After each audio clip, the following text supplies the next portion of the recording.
Hello guys, hope you're doing well. So today I'm actually with Deepali, like someone who came to the UK just like you. But I mean, okay, for people who are coming to the UK, she got a fully funded scholarship and also she is getting stipends just to stay in the UK. So we're gonna ask her how exactly she got it and how exactly you can get it as well. So now I'll ask Deepali to give an introduction about herself. Thank you for that. I came to the UK in 2023, and I came on a fully funded scholarship, as Niveen said.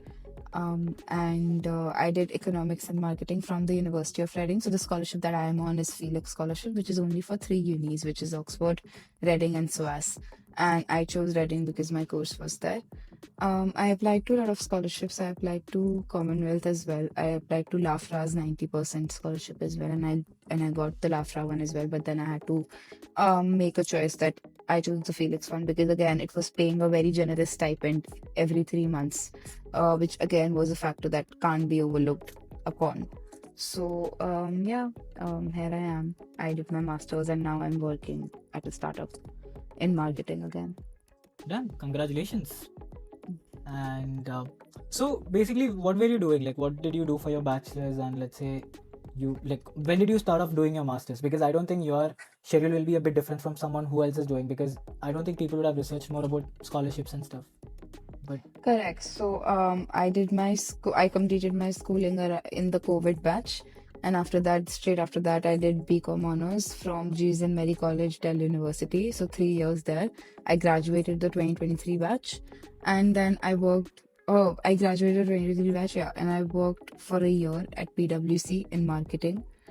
So I was placed as a campus placement in an audit forensics role, but within 2 months realized that forensics or audit is not for me. So I internally transferred in PwC into a marketing role. Again, that was my luck that I was transferred there. I absolutely loved my job, but again, masters was something that I had to do. So I started applying for masters um, within 4 months of being in my job. So every night after my work, I used to research unis because masters was something that I had to do after a year of work ex. So within like fourth month of mine working full time, I was applying. I was looking at masters option. So when I said when I was unhappy with my job, I was looking at masters option because forensics wasn't the role. So again, this process started a year ahead. So December 2025, I had to come. December 2024, I had to come. But December 2023, I was researching unis, I was researching my course, came around Felix Scholarship Commonwealth, and I just filled it without thinking much. I just filled it. And even if I got it or not, didn't get it, I anyways had to come. So I was like, no harm in taking that chance. Again, filled that scholarship form, and in by March, I received that interview, and by April, I got in and booked my flights, came for September 2024. okay. So what exactly are the scholarships? Like basically, see, I heard about Commonwealth. I'm not gonna when I did my masters in University of Liverpool, I got a Commonwealth scholarship. But what are these other scholarships that you are talking about? You mentioned you got two scholarships. Can you explain like for someone who have no idea about all these scholarships? Because I don't think the counselors will ever explain this to Correct. any student. That's very true. Your counselor will always say, "Oh, fully funded scholarships are a myth. No one gets that. You have to pay at least 50% fee. You have partially funded scholarships," which is true, but not true, like 100% true, because fully funded scholarships are for normal people like you and me as well. A lot of scholarships are there. You have in lakhs. These are the scholarships that I know. Again, 2 years back. Now every uni has their university specific scholarship as well, and every year uni scholarships come. Every uni every year changes their scholarship because, like in Reading, in my uni only, this year they have a separate scholarship because they are completing 100-year centenary scholarship which they have rolled out this year. So every uni does that. They have like LAFRA, the sports. I wanted to sports marketing, so LAFRA was giving me a 90% scholarship, which is 90% of the tuition fee. Just 10% you have to pay, and the living expense you have to pay, which is like very minimal. How much is 10% tuition free? What, 4 5 lakh? I'm just saying like top. I'm not 4 5 lakhs. Even that I'm saying more. It's around 3 lakhs, 3 4 lakhs. Yeah. So I was like, this is just crazy good. But then again, at Felix, I was also getting the stipend, which is like you're getting paid to study, which was like the dream. So I took that. But again, coming to your point, you have a lot of scholarships. First is university specific scholarships, like I said LAFRA. That was a university-specific sports scholarship. And then you have your government-funded scholarships, like Felix Scholarship, which is done in 3 unis, or Commonwealth Scholarship, which is for any uni. Any uni you apply to. If you're a Commonwealth scholar, you are eligible for any uni. So this is INLAX is also for any uni, but again for certain courses in arts, heritage, that's the emphasis for that. So this is like, I can't give you a pen and paper that go apply here, go apply here. It's a research that you have to do. You have Rhodes Scholarship, that's only for Oxford, but certain courses, if you do certain courses, your chances increase. Then there's Schevening Scholarship if you have 2 years of work ex, a very good scholarship to apply for. A lot of government funded scholarships are there, which are generally fully funded. For university specific scholarship, there are fully funded scholarship, but I'm not sure about the stipend part. They might not give you the stipend, but there are 100% scholarships as well that universities offer. Like I remember on the top of my head, I was also looking at Australia, and there was this Deakin University which had academic meritorious scholarship for 2 years masters free. So you go to Australia for free, or you just pay your travels. But I didn't get to that. So you have a lot of uni specific scholarship. Research, talk to LinkedIn alumni, see previous scholars, what they did, how they pitched, and just go from there. Okay. So what exactly would be like the time frame that someone should look at? Let's say you mentioned like these are the scholarships available. Let's say if I'm a student right now from India, let's say I'm asking you, like texting you on LinkedIn and asking you, how can I find a scholarship? What will you suggest? What should be the workflow? Let's say, what should be the flow that you will be suggesting me? I would say research, start a year ahead. So if I want to come this September, like 2027 September intake, I will start by 2026 September intake. A year is a good number. First of all, research the course you want to do. First, if you know the course that you want to do, then go on searching the unis that offer that course. Once you have the unis in hand, which unis offer what course, then see the rankings of the course and the unis. And then just bifurcate the unis and be like, these are my top 2 unis. Then the second B tier unis, which I would like to go after if I don't get in the first 2. Then these are my second 2 unis. And then at the last, your safety net, which if you don't get into the top 4, you should have 2 safety. I applied to 8 unis. So keep that number into 6 to 8, because UK application, there's no application fee. So you just have to lie.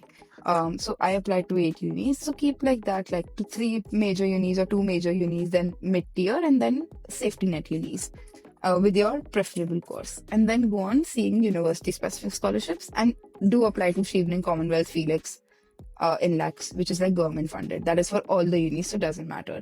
But look at the university-specific scholarships after you have shortlisted the unis and the courses. And then once this is what you do a year ahead. And then Okay. if January comes, Feb comes of the year of September intake you're coming, start getting your so you have to apply. So just keep applying by January, because if you have to apply a year ahead. So for me, I got my LORs.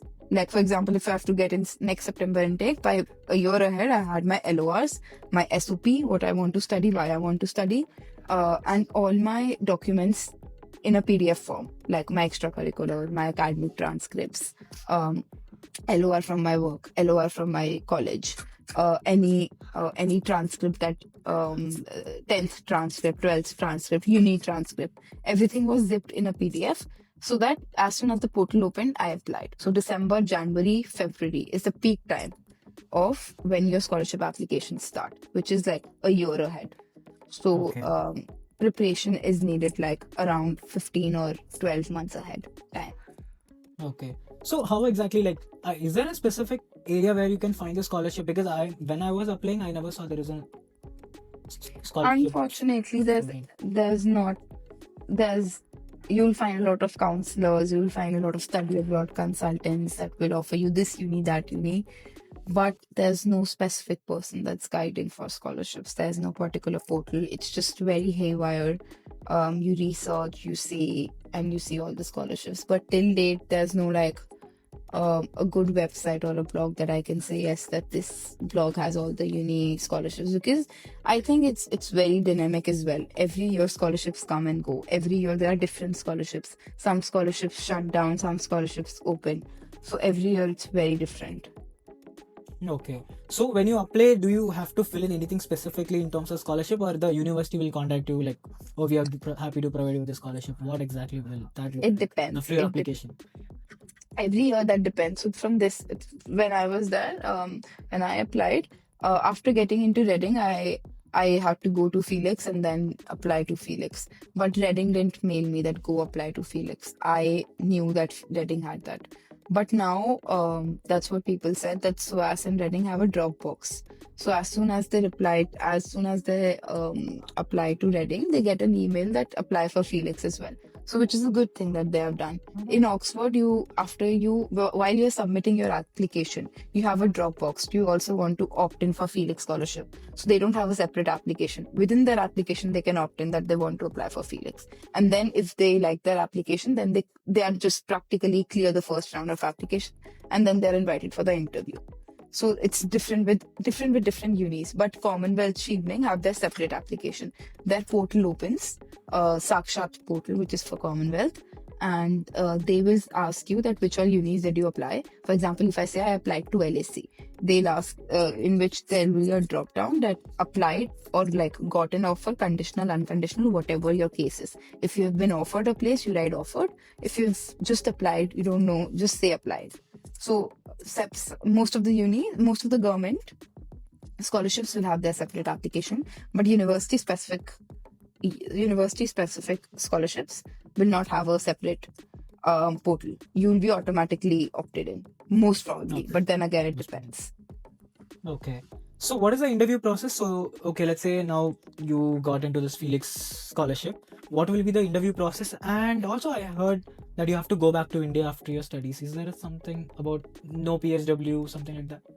Correct. So, because these funds are paying you to come back and develop into your own country, right? You have to come back and develop whatever you wrote in your application. You have to implement that in your own country.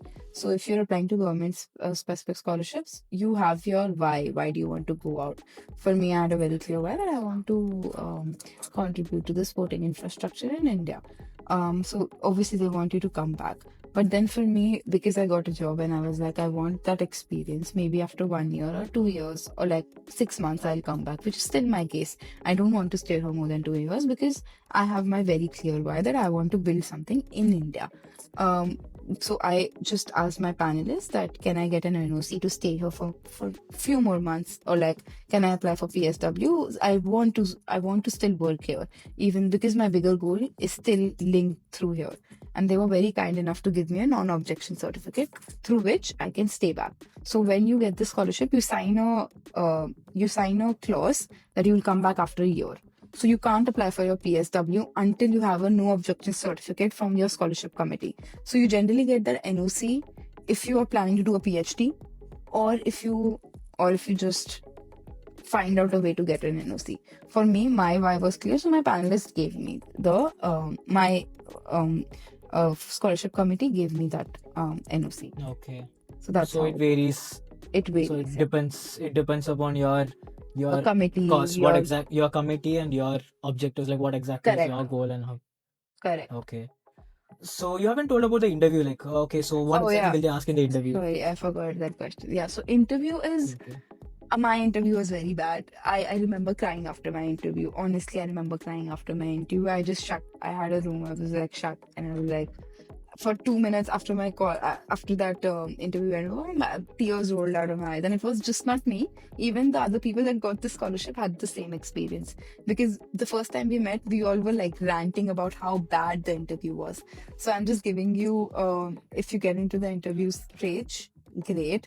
But they literally grilled you. They like take you to that tipping point where you would. My panelist literally said, Dipali, please read books. You don't have much knowledge. And I was like shunned. I was shunned.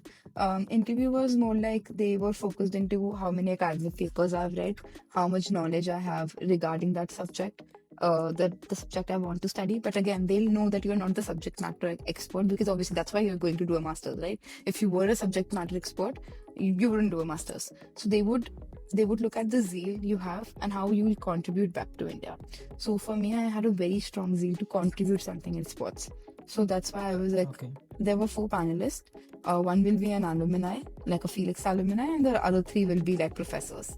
And all of them would be Indian. That was for the Felix case. Again, differ scholarship to scholarship.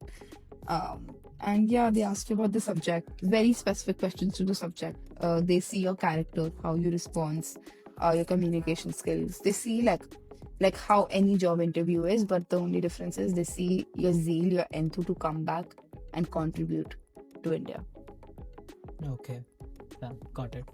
So thank you so much, Deepali. Like, that was a one clear explanation of all the process and how exactly it goes. So before we end the call, like, would you like to say one thing to someone who watched the video until the end?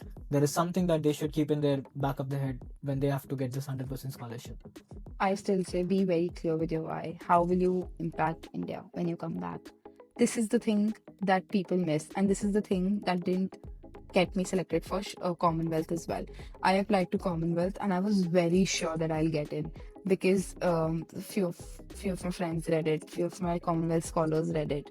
But then I got into the interview stage, but like there are two for Commonwealth.